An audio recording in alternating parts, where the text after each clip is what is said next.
Kesalahan kecil di pesantren meledak di media, kesalahan besar di tempat lain. Sunyi. Lah kok bisa? Kenapa ketika pesantren yang disebutkan itu ramai gitu? Bahkan itu dijadikan topik utama. Justru di sekolah umum ini sebenarnya masalahnya lebih banyak gitu. Tapi otokritik jelas-jelas ada kendalinya di kita. Ustadz bisa salah, santri bisa salah, dai bisa salah, kiai bisa salah. Anda punya pertanyaan mengenai apa ya? Jadi Anda tuh melihat di ini ya, di kehidupan kita lah, khususnya di Indonesia nih. Jadi kan terakhir-terakhir ini kan di media itu, di media sosial atau di media TV itu mengangkat salah satu isu tentang pesantren lah. Walaupun bukan hanya sekali ini ya, jadi beberapa kali ya adalah misalnya pesantren punya macam-macam masalahnya lah gitu kan. Ada yang masalah asusila, ada yang lain sebagainya, yang terakhir ada yang intinya permasalahan yang itu menyebutkan istilah pesantren, dan pesantren itu kan secara tidak langsung dia ada identik dengan keislaman, ya kan? Jadi pesantren itu identik dengan keislaman. Yang saya lihat itu kenapa ketika pesantren yang disebutkan itu ramai gitu, bahkan itu dijadikan topik utama, topik pembahasan. Walaupun kita mungkin kalau bicara media ya harus sebenarnya kita sebagai ya manusia harus cerdas melihat itulah. Walaupun ya setiap orang tidak disalahkan juga memiliki pendapatnya masing-masing, ya kan? Setiap orang punya pendapat masing-masing, itu kita tidak boleh nafikan. Tapi yang saya ambil poinnya gini, Sat. Jadi kalau itu berbau pesantren itu seakan-akan menjadi sesuatu yang masalah besar gitu. Padahal kalau saya lihat ya sekolah kan banyak ya, ada sekolah umum, ada sekolah Islam, ada sekolah Kristen juga. Kalau yang saya lihat justru di sekolah umum ini sebenarnya masalahnya lebih banyak gitu. Ya, kayak di daerah-daerah saya juga kan namanya sekolah umum, ada aja misalnya kayak tawuran antar sekolah. Pasti kan di tawuran itu kan ada aja yang berdarah atau yang terluka lah, bahkan sampai ada yang meninggal. Dan itu tidak ramai gitu. Seakan-akan itu sesuatu yang ya itu kan karena sekolah umum, sekolah bukan agama, ya itu hal yang biasa gitu. Tapi kalau itu udah pesantren, ini nggak boleh nih gitu kan. Kok kayak gini? Kan udah Islam kok, masa udah belajar agama kayak gini? Nah itu jadi seakan-akan besar gitu. Iya. Contohnya ada juga pesantren tiba-tiba meninggal di pesantren rame gitu kan. Padahal kalau dilihat, mungkin ya kalau dibilang, saya juga belum baca data. Cuman saya ya pesantren tawuran aja nggak ada. Kamu ada pesantren yang sesama pesantren tawuran ya? Poin itu aja lah, poin itu nggak ada. Selesai nggak ada. Sesama pesantren tawuran karena emang jauh-jauh kan. Mungkin di dalam pun itu kayak itu aja. Dan tawuran itu kan lumayan ya, bahkan dia tahu sendiri lah, apalagi untuk daerah Jakarta, Bekasi itu kan ada yang bawa alat tajam, dan itu sekarang kan biasa gitu.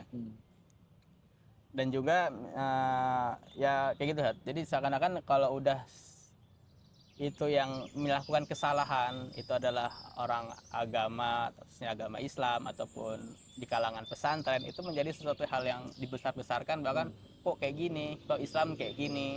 Itu bagaimana, Sat? Ya, ini Masya Allah ya. Yang Kebetulan anak pesantren juga. Ini sebagai Jadi anak pesantren. ngerasa diserang juga. Ya, alhamdulillah di sini semua sekolah Islam, Islam, identitasnya ke Islam. Iya. Jadi yang pertama saya lebih suka yang kayak gini. Ini pertama otokritik dulu. Otokritik itu nilai yang paling mahal ya. Karena jangkauan kita yang diberikan Allah Subhanahu wa taala kepada kita itu sebenarnya diri kita dulu sebenarnya. Iya, benar. Sebelum yang lain. Maka otokritik itu sebenarnya justru yang paling terbaik untuk memperbaiki keadaan. Karena kritik ke orang belum tentu berfungsi. Tapi otokritik jelas-jelas ada kendalinya di kita. Jadi otokritik itu kritik ke dalam, Sat? Kritik ke dalam. Jadi enak kan otokritiknya. Jadi misalnya ke diri saya, ke kita sebagai dalam tanda kutip pendakwah Islam, sebagai aktivis Islam, sebagai pengajar Islam. Nah, kita apa kira-kira otokritiknya?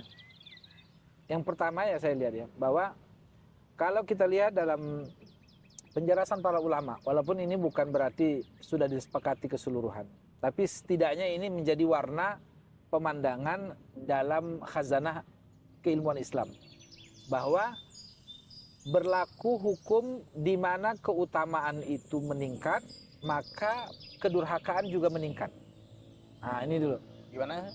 Keutamaannya atau fadilahnya meningkat, maka ancamannya juga meningkat. Nah, ini berlaku umum. Maksudnya misalnya contohnya di tanah haram itu keutamaannya naik, pahalanya naik, apanya naik. Tapi ancaman di sana terkait dengan keburukan naik juga. Nah, termasuk keluarga Nabi, khususnya para istri Nabi, ya nisa'an Nabi. Nah, kalian bukanlah seperti perempuan-perempuan kebanyakan. Bahkan dituntut kalau seandainya melakukan kemaksiatan, maka yudha'af, akan dilipat gandakan balasannya ke mereka. Maksudnya diancamnya itu naik. Privilege-nya ada, tapi ancamannya juga ada. Bulan Ramadan juga sama. Bulan Ramadan kan banyak dapat pelipat gandaan pahala, ada rahmat, ada ini, ada keberkahan semuanya.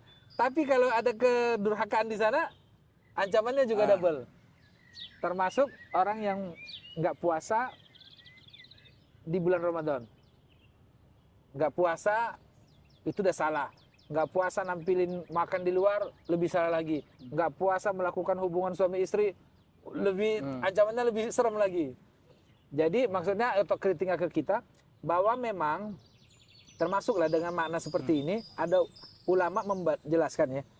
Jadi bagi orang-orang yang memang kalau bahasa ininya ya nanti dipahami sesuai dengan yang kita punya backgroundnya lah ya. Orang yang sudah ma'rifat kepada Allah Subhanahu wa taala, artinya dia sudah lebih mengenal Allah Subhanahu wa taala secara lebih dalam.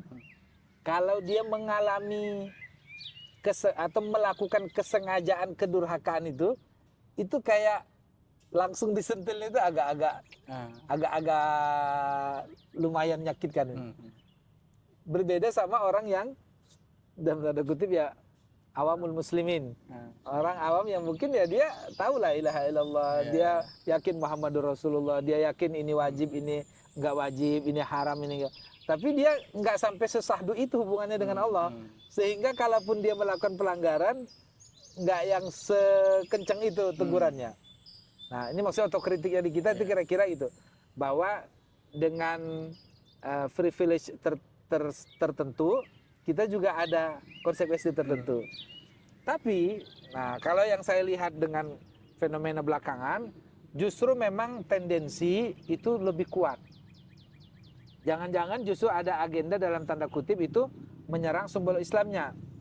Nah, cuma kita harus garis bawahi, bisa jadi yang diserang ini bukan simbol Islamnya, tapi justru praktek yang tidak disepakati oleh sebagian kaum muslimin yang dianggap itu justru merendahkan Islamnya.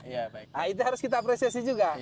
Misalnya dianggap praktek A, saya nggak sebutkan ya, itu kayak merendahkan sisi derajat manusia misalnya.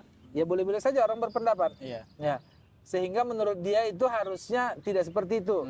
Tapi jika itu dipraktekkan oleh seorang muslim yang dengan dasar pemahamannya, kemudian dia yakin itu juga nggak menyalahin agama, ya apalah hak kita untuk menuding itu. Jadi dua sisi ini juga harus kita pahami, bahwa ada orang juga merasa bahwa jangan-jangan dia nggak nyerang Islam juga, yang dia serang itu praktek-praktek yang menurut dia itu juga merendahkan sisi keagungan kemuliaan Islamnya juga, ya kan? Tapi kalau seandainya yang dimaksud dengan di situ ada di situ ada pembulian, di situ ada asusila, di situ ada macam-macam itu.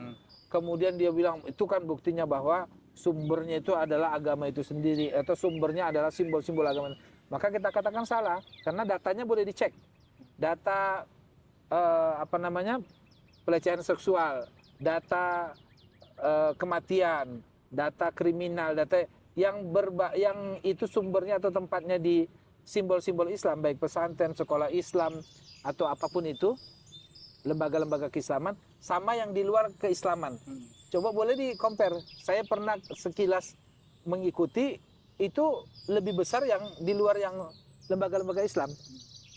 Maksudnya presentasinya. Misalnya 1000 yang mengalami kejadian misalnya penganiayaan, Iya. misalnya ada 10, berarti 1:100 atau 10:1000. Sementara di sini yang jumlah sekolahnya misalnya 100.000, ternyata jumlahnya jauh lebih besar persentasinya, jangan-jangan. Nah itu saya pernah dapat datanya yang itu memang enggak, sekolah Islam atau lembaga Islam justru lebih sedikit. Cuma tadi itu, yang saya bilang tuh, memang tudingan ke sana karena dia punya konsekuensi. Sebenarnya ada nilai positifnya dalam hal Allah langsung inilah bahasa katanya Iya, mengingatkan. kayak lah. mengingatkan Iya.